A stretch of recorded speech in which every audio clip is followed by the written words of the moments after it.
Sejam bem-vindos ao começo do vídeo. Vamos supor que você esse carinha aqui, todo coberto de radiação, você decidiu abrir um mercado. Sabe, esse mercadinho aqui, mercado de bairro, né? Padrão. Quando o mercado abriu, você começou a marcar o número de vendas que estavam acontecendo a cada dia, para estimar se o mercado era um sucesso ou não. E depois de uns 3 meses acumulando dados, você decidiu avaliar o que você obteve até agora. E quem sabe até fazer um gráfico disso, ver se tem alguma tendência. Só que, quando você fez o gráfico, teve um problema. Vamos lá ver. Essa é a sua planilha do mercadinho do bairro, e você começou no dia 18/3. Tudo bem até aí? No primeiro dia você pode ver aqui que você obteve 93 vendas, no dia seguinte 51, no dia seguinte é esse 28, e assim por diante. Tudo bem até aí. Aí você foi e montou um gráfico disso, e ficou assim. Não é possível determinar nada de interessante desse gráfico. No começo desce, aí depois chega uma parte baixa, aí depois sobe de novo, depois desce, sobe, sobe de novo, vai subindo, subiu bastante, depois desceu de novo. E, não é legível, seremos sinceros, né? Agora surge a pergunta, existe algum outro tipo de gráfico que a gente pode utilizar para representar isso aqui de uma forma melhor, uma forma legível? Existe, e o seu nome é histograma. Vamos ver aqui. Agora que eu tô aqui embaixo, eu tenho esse histograma aqui. Vamos tentar ler um pouquinho ele antes de eu começar o vídeo. Primeiramente, você pode ver aqui a nossa origem do eixo X, né? Que é do número de vendas. E a outra ponta aqui é 230. Se você fosse analisar os valores aqui, e o código aqui meio que já dá um spoiler, mas se você fosse analisar os valores aqui, o menor número de vendas que você obteve foi 3 e o maior foi 230. E agora vamos tentar interpretar ele de verdade. Primeiramente, você tem aqui um valor do 3 até o 28,22. Agora, se eu boto um mouse aqui em cima, eu vejo que eu obtive 9 dados de contagem. O que isso significa? Bem, significa que tivemos 9 dias onde o número de vendas estava entre 3 e 28,22. E assim por diante, cada um desses repete o processo.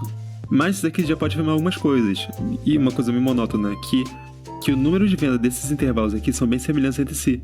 Então, de um ponto de vista comercial, você poderia vender 3 ou 230, tudo isso no mesmo dia.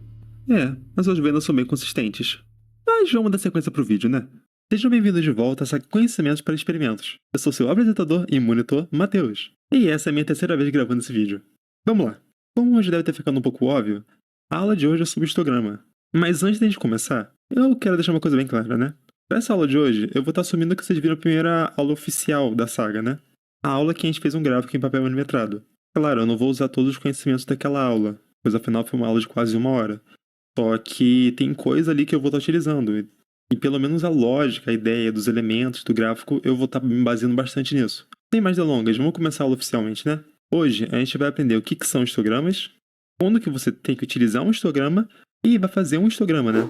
Vamos começar vendo um histograma em si. Esse exemplo aqui da figura é com base nos dados que eu obtive para a AP2. Eu modifiquei um pouquinho para diminuir, mas o importante ainda está aqui.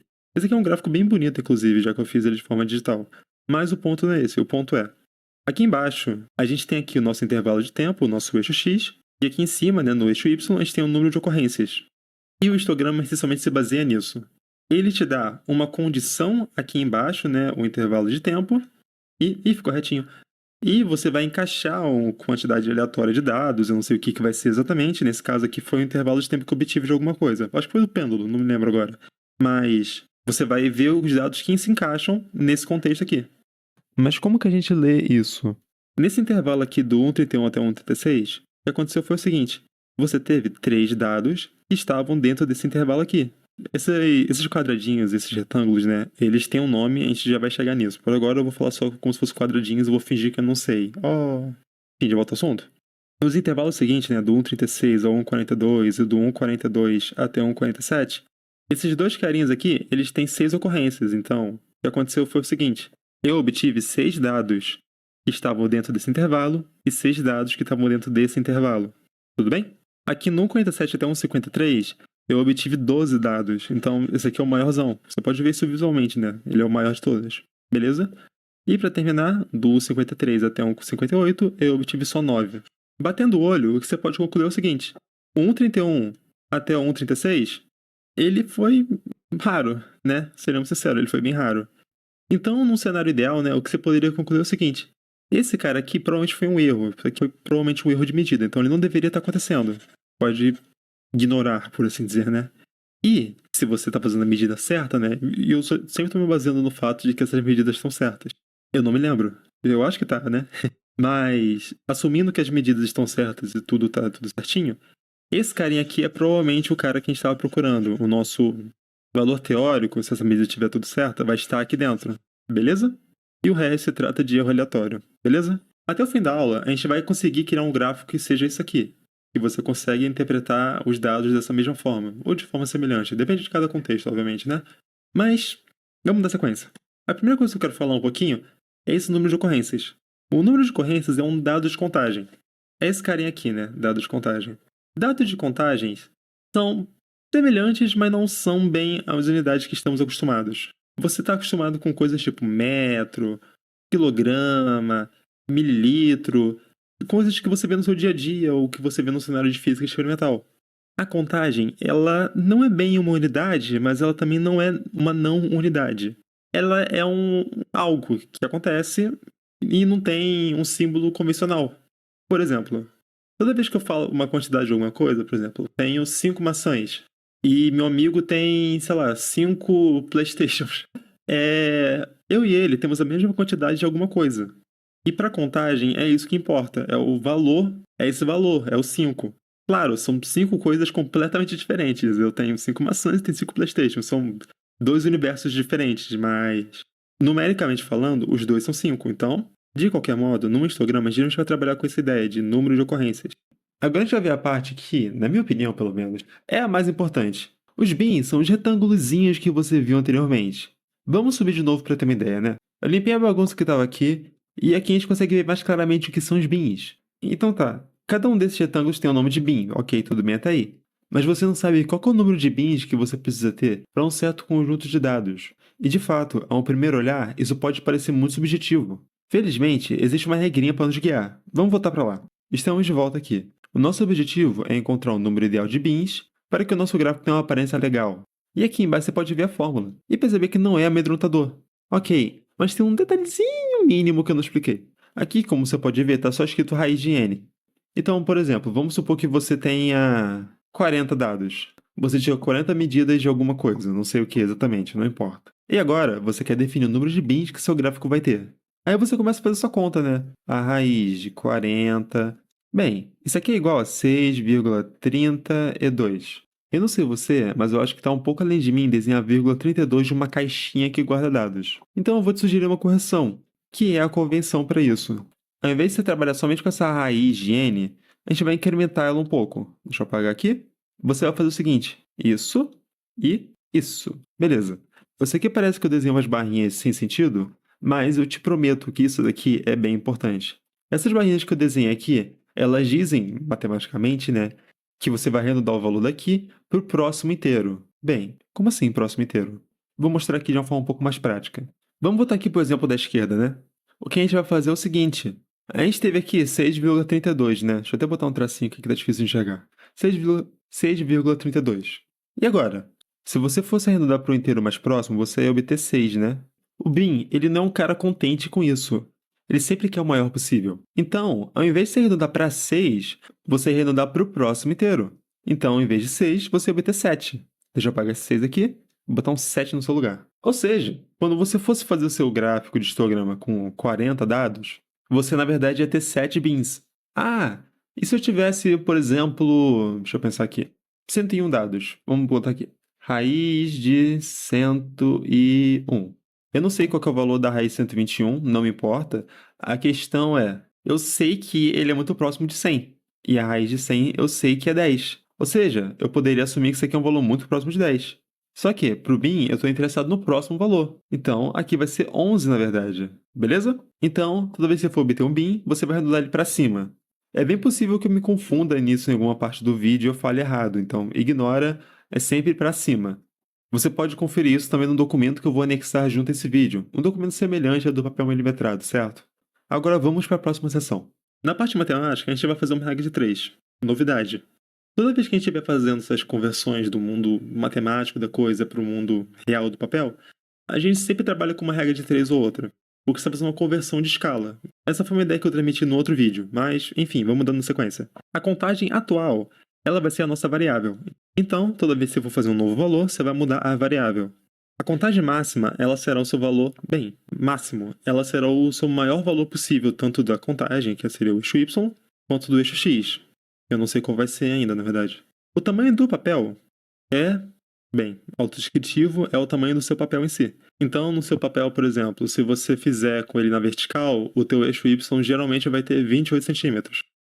Pode ser um tamanho diferente, eu não sei. Mas enfim, você vai ver na hora, você vai descobrir o tamanho do seu papel vendo o seu papel em si. Para finalizar, a gente tem o tamanho no papel. Eu botei tamanho aqui, eu deveria ter colocado, na verdade, distância percorrida. Então, deixa eu dar uma arriscada aqui. Vamos escrever aqui. Ô, letrinha feia. Enfim, seria a distância percorrida. Vai ser a distância que você vai partir da origem até chegar no lugar desejado, na posição do papel desejada. Enfim, tudo isso que eu acabei de falar da matemática, a gente vai rever agora. Esse aqui vai ser o nosso papel. Tá um pouco distante, eu vou ajeitar isso depois. Esse daqui é o nosso conjunto de dados que a gente vai estar trabalhando. Mas eu queria mostrar para vocês como que eu cheguei nisso daqui. Então, vamos para o Google Planilhas. Estamos aqui no Google Planilhas. Olha eu aqui, Matheus. E você perguntou para seus colegas quanto tempo que eles conseguem manter de fôlego. E todo mundo começou a responder. O primeiro candidato foi 20 segundos e alguma coisa, o segundo foi 34, o terceiro foi 27, o quarto foi 30 e assim por diante. Tudo bem até aí, né? Beleza. Aí tá, você começou a juntar aqui alguns dados estatísticos sobre esse conjunto todo. Primeiro você fez a média, depois você fez o BINS, que foi no caso, né? Você pegou os 25 candidatos, você pegou a raiz de 25. A raiz de 25, como a gente sabe, é 5. Ah, e se fosse 26, seria 5 de novo, você arredonda. E assim por diante, beleza. Você viu o maior dado, que foi 39,67, você viu o menor dado, que foi 20,37. O desvio padrão, o desvio médio, resultado. Esses carinhas aqui não importam, só botei eles como curiosidade. Enfim, e o Google Planilhas, ele é uma ferramenta muito mágica, ele consegue fazer o histograma na hora. Mas como que ele chegou nessa conclusão? Como ele chegou na conclusão que esse era o gráfico? Bem, a primeira coisa que você vai saber é que o número de bins e o número de bins também do gráfico tá certo, né? São 5, 5.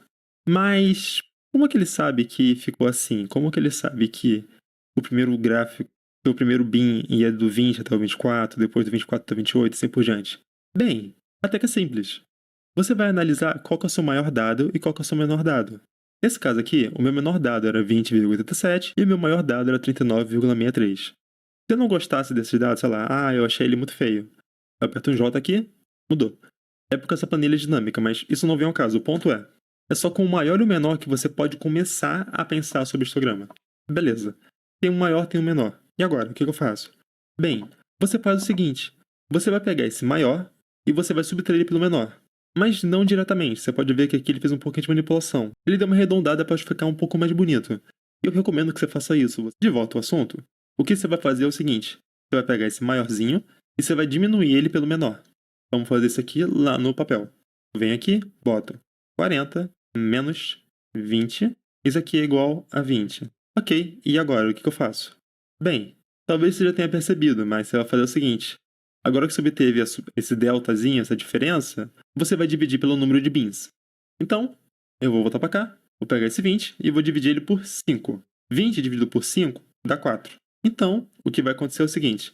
Partindo do 20, eu vou aumentando de 4 em 4. E é o que está acontecendo aqui. Eu saí do 20 e fui até o 24. Eu saí do 24, fui para o 28. 28, 32, e assim por diante até chegar no 40. Esse carinha aqui do canto. Depois disso, basta você analisar quantos valores tem nesse intervalo. Aí você vai e analisa cada um desses. Você percebe que é um pouquinho demorado se fazer à mão. Felizmente, eu fiz isso de forma automática. Então aqui a gente teria, por exemplo, nesse conjunto de dados de agora, o nosso intervalo de 20 ao 24, a gente tem 7 dados, depois 6, depois 4, depois 5 e depois 3. Você pode ver isso aqui e tá de fato, tá certinho. Primeiro 7, 6, 4, 5, 3. Joia! E agora você tem tabelado bonitinho os seus intervalos e o número de ocorrência deles. Beleza? Com isso, você pode começar a montar o seu histograma. Então se prepara, vamos lá. Então vamos recapitular um pouquinho aqui.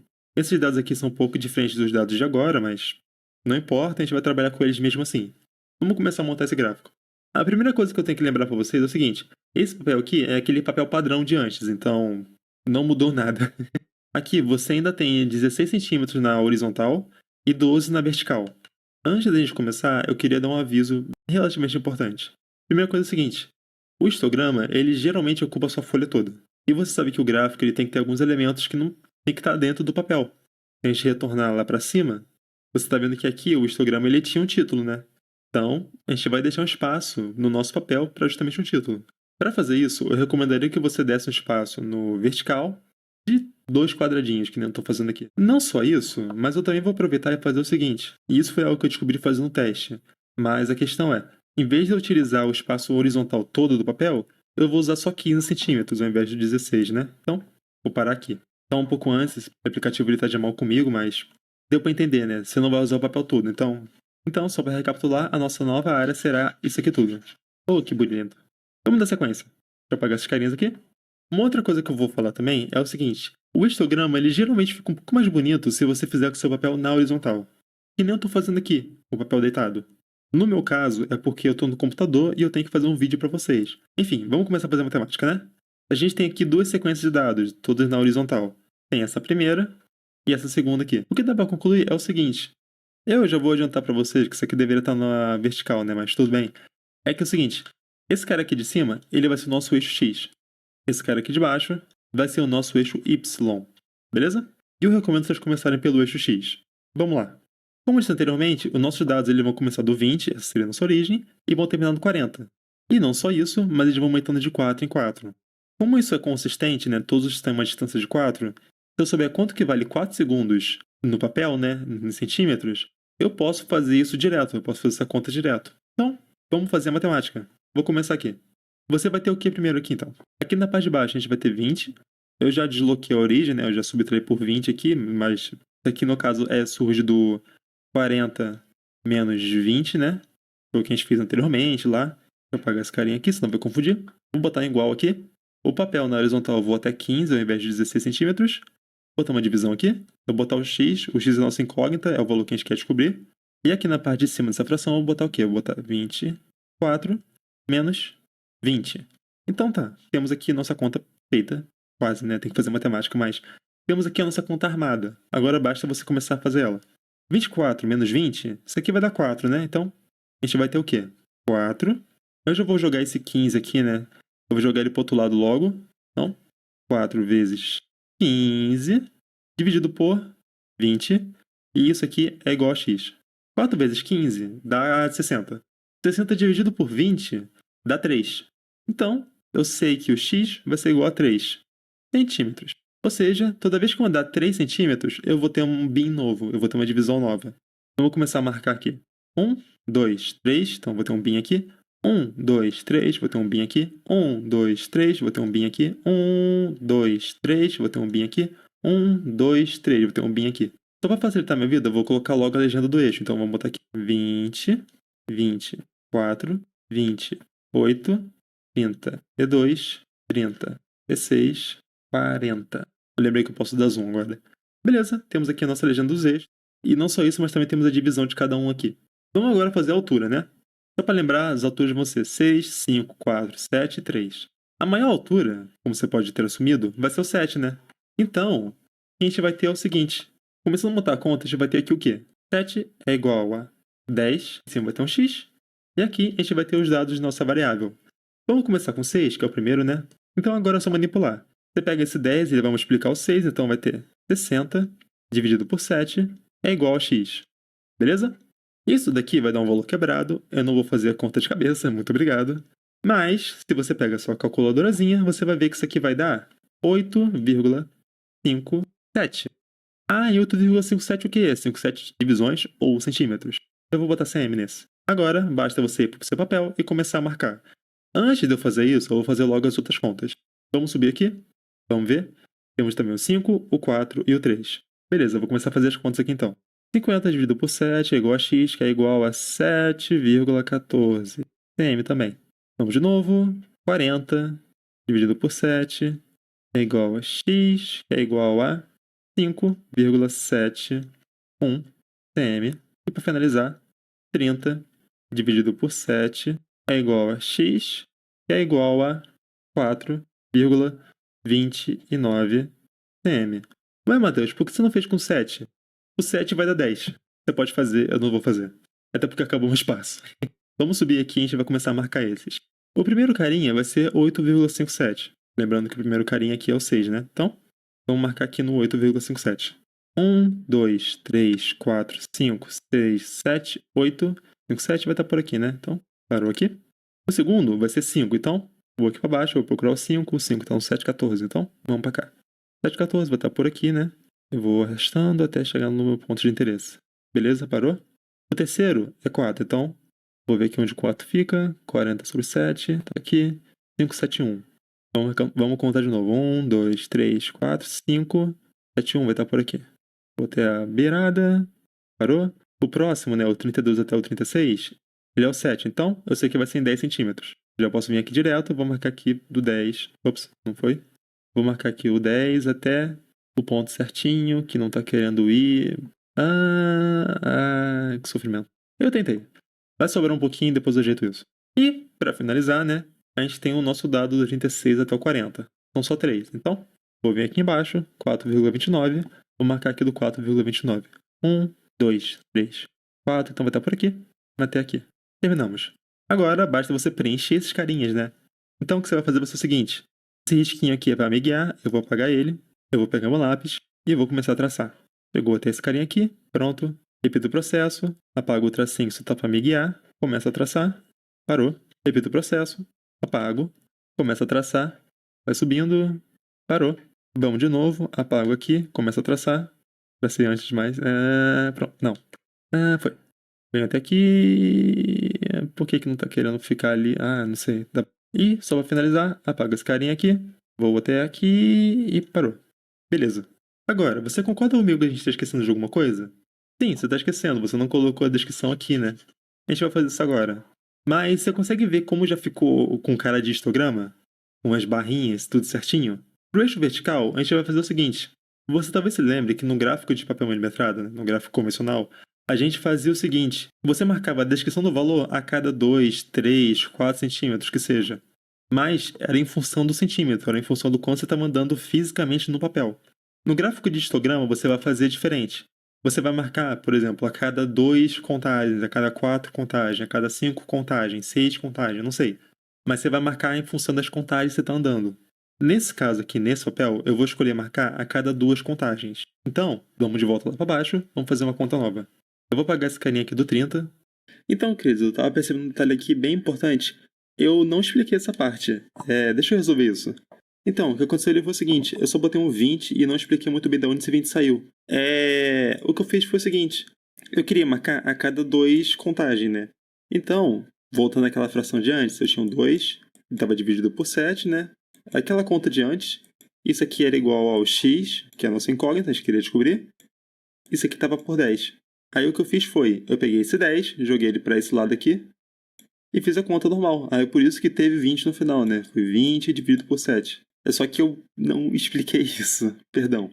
De volta ao vídeo. 20 sobre 7 é igual a 2,857. Esse daqui vai ser igual a 2,86 cm. Então, o que você vai fazer é o seguinte. A cada 2,86 centímetros, eu vou falar ali 2, 4, 6, 8, 10, 12... Bem, no meu caso eu vou parar no 6, já que o meu limite ali seria o 7, né? Meu maior dado é o 7. Mas deu pra entender o ponto, né? Vamos de novo para cá. A nossa origem do dado de contagem é 0. E a cada 2,86 centímetros eu vou marcar um valor novo. Então, 1, 2, 2,86 vai estar mais ou menos por aqui, né? Então, 2. Agora a gente vai marcar no 4, né? Bem, você poderia procurar no 4, fazer todo o passo a passo complicado, ou então você se lembra do fato que você lembra que no intervalo do 28 até o 32, o seu dado aqui é justamente 4. Então, basta eu copiar a altura desse intervalo e digitar o valor ali. Então, vamos traçar uma reta aqui. Vou pegar uma reta daqui, vou puxando, Então, parou aqui. Eu vou escrever aqui agora 4, apago esse carinha, pronto. Agora, a gente tem aqui o 6, né? Novamente, o 6 é do 20 até o 24, e é justamente dele que eu preciso para marcar o último valor que a gente tem aqui. Eu vou marcar aqui 6. Beleza, temos aqui a descrição dos valores verticais. Basta agora você adicionar uma legenda, falando que cada um é, né? Ai, meu cachorro tá rosnando. Dando sequência. Aqui embaixo a gente vai ter o quê? Vai ser tempo, vai ser segundo. Então, abre um parênteses, S. Se você quiser ser um pouquinho mais completo, você poderia fazer que nem eu fiz anteriormente. Eu vou voltar aqui para cima, só para dar o exemplo. Você poderia colocar intervalo de tempo S. Eu não tenho muito espaço aqui, como você pode ver, né? Esse papel é um pouquinho pequeno.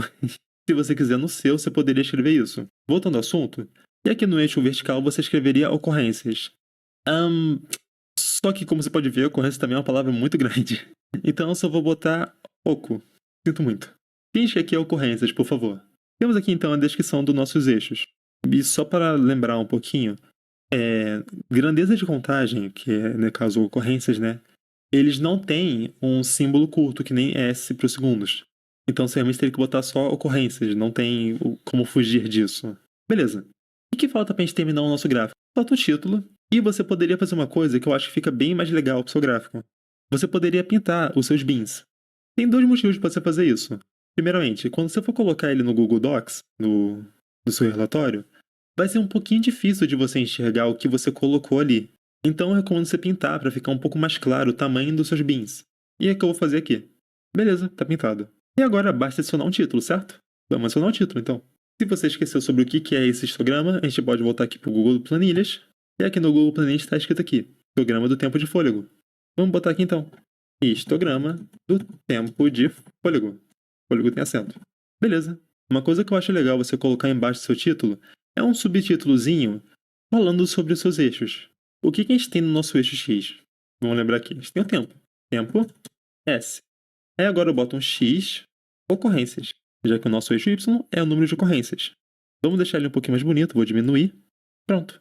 E de novo não. Enfim, esse daqui é o nosso histograma pronto. A gente tem aqui o título, o subtítulo, tem o histograma em si, tá pintado. Um pouquinho mal, mas tá pintado. Tem a legenda do eixo Y, a legenda do eixo X. E tá feito. Você pode tirar um print se você quiser, mas eu admito que não é o meu trabalho de arte mais bonito da minha vida. E terminamos a aula.